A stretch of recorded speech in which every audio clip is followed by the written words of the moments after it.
Here we have some practices for you: topic sentence and thesis statement with blueprint.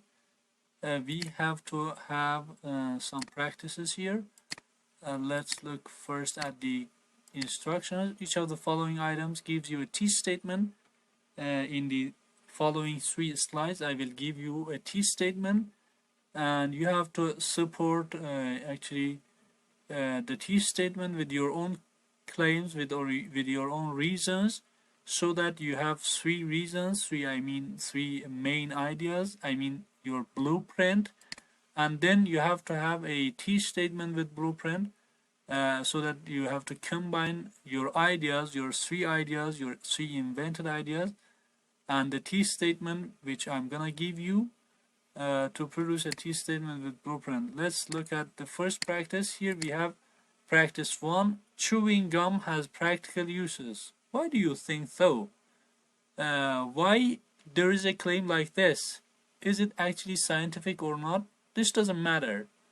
If you think that this is true, you have to have some reasons. You should write the first reason here, the second reason here, the third reason here, and then you should actually write a thesis statement with blueprint at the end. This is a practice for you to actually do, so that you can write your thesis statement with blueprint before actually writing your first paragraph, your introduction paragraph.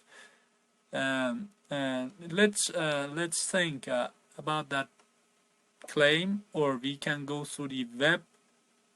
We can go through the Wikipedia, Google, or wherever we can go. Some books, articles, newspaper, or whatever we can find with regard to chewing gum has practical uses. Then answer the questions why it is so.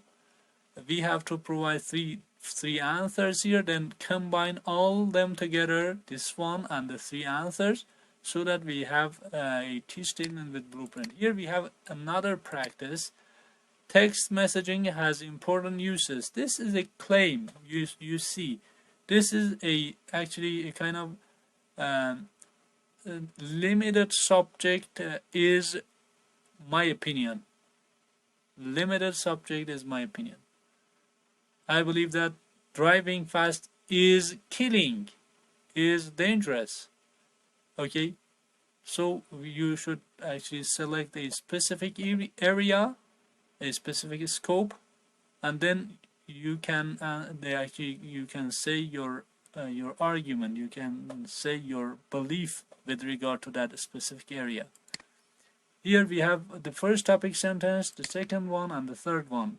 Why we think that text messaging has important uses. And at the end we have to combine all 4 together.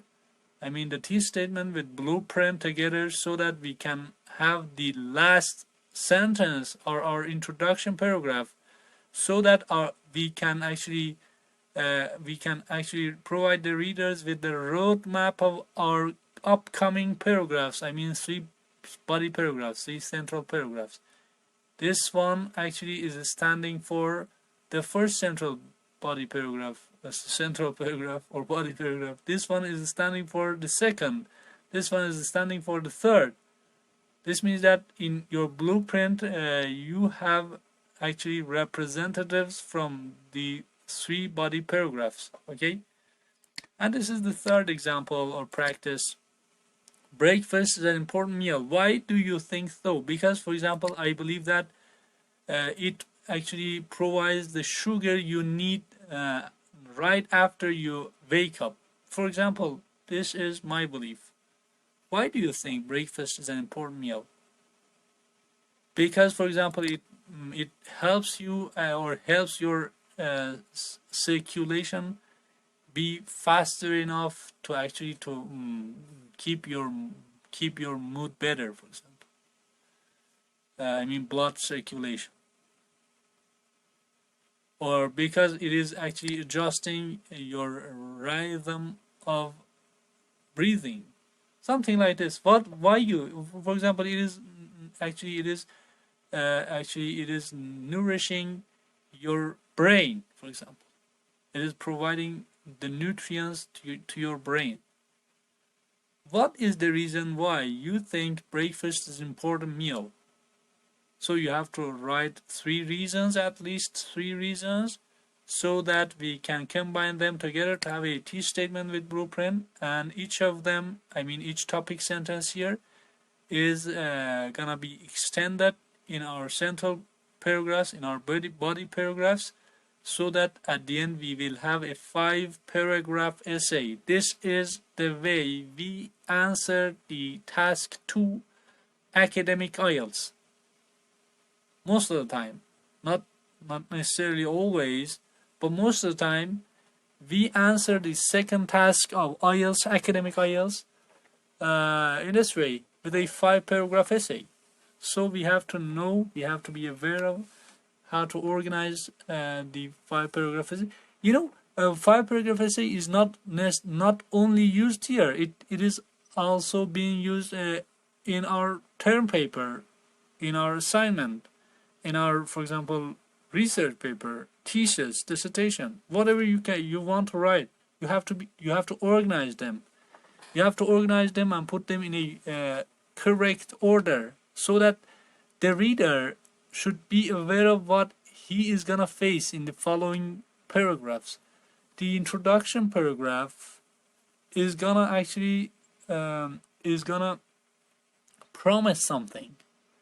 Is gonna actually tell the readers that you are gonna read, you are gonna face, you are gonna be provided with this content in the following actually paragraphs. This is not the case only in written text. Even if you are writing, even when you're speaking in front of a group of people. For example, when you're gonna talk in front of your students, you have to have a plan, a roadmap, and the roadmap should appear first, not at the end of your lesson or your lecture or your meeting.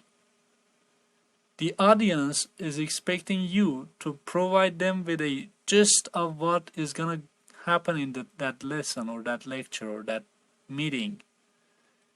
They expect you to tell them at the very beginning of the lecture or course or meeting what they are gonna face, what they are gonna listen, what they are gonna learn.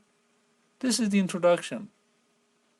And you have to have a kind of introduction, whether you're gonna write, whether you're gonna speak.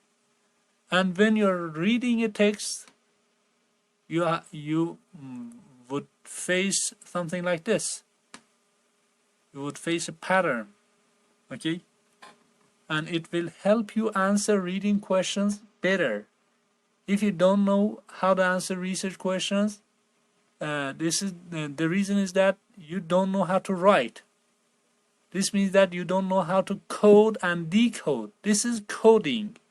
And when you're reading, at that time you are decoding. For example, when a kind of reading question or reading comprehension question is asking you what the good title for this text is, you don't know how to answer. The answer is here. T statement with blueprint. You should read the T statement with blueprint carefully to know what is the text is what the text is gonna talk about. So we should know how to code and decode.